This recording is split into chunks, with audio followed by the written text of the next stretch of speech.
Karibu kwenye channel yetu ya Daily Life TZ. Kama ni mara yako ya kwanza, naomba subscribe hapo ili uweze kupata video zetu kila baada ya kuziweka hapa.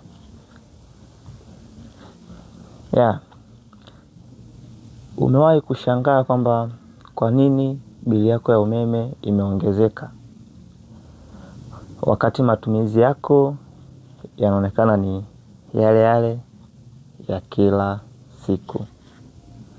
Kama ni hivyo, leo nitaenda kupa sababu au kuelezea vitu ambavyo vinaweza kusababisha bili yako ya umeme kupanda na kuongezeka kwa kasi kubwa au kwa kiasi kikubwa.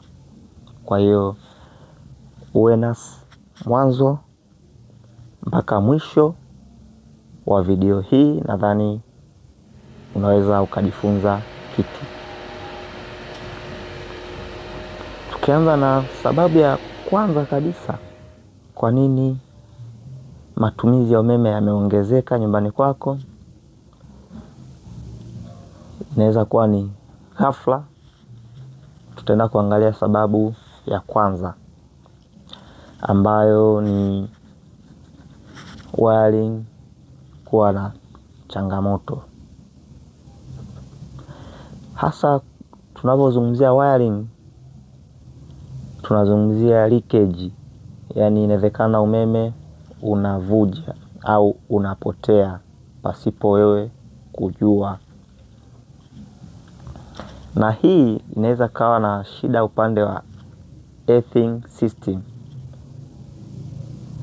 au ile system ya earth.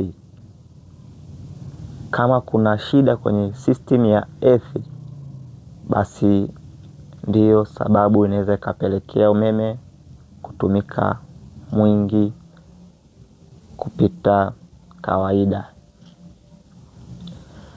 Kwa hiyo kama ni hivyo, unaweza ukamtafuta fundi aje akupimie au aje afuatilie ili kutatua hiyo shida. Sababu ya pili, tunakuja kwenye vifaa ambavyo unavitumia nyumbani kwako. Either friji, feni, pampu ya maji, hita na vifaa vinginevyo vyenye matumizi makubwa. Ila hapa tunaweza tukaja tukaangalia kwamba hivi vifaa vinaweza vikatumia umeme mwingi sana endapo vikawa na shida au na changamoto. Kwa mfano, ukija kwenye friji, kama halipoozi vizuri, inaweza ikakusababisha kwamba ukatumia muda mwingi zaidi kwenye kuliwasha ili uweze kupata kile ambacho unastahili kukipata kwenye hilo friji. Kwa hiyo muda huo ambao utautumia ni mwingi zaidi kuliko kawaida, pia inaweza kusababisha matumizi ya umeme kuongezeka. Vile vile tukija kwenye vifaa vingine vya umeme, kwa mfano mota ya maji, ile pampu, kama nayo ina changamoto, inaweza kutumia muda mrefu, aidha bomba limetoboka kidogo kule chini ya kisima. Kunawezekana muda umeongezeka wa kujaza tanki lako la maji isivyokuwa kawaida. Kwa hiyo huo muda pia unaweza kusababisha matumizi ya umeme kuongezeka. Vitu vingine au sababu nyingine inaweza ikawa matumizi ya balbu ambazo sio za LED. Ukitumia zile balbu ambazo sio za LED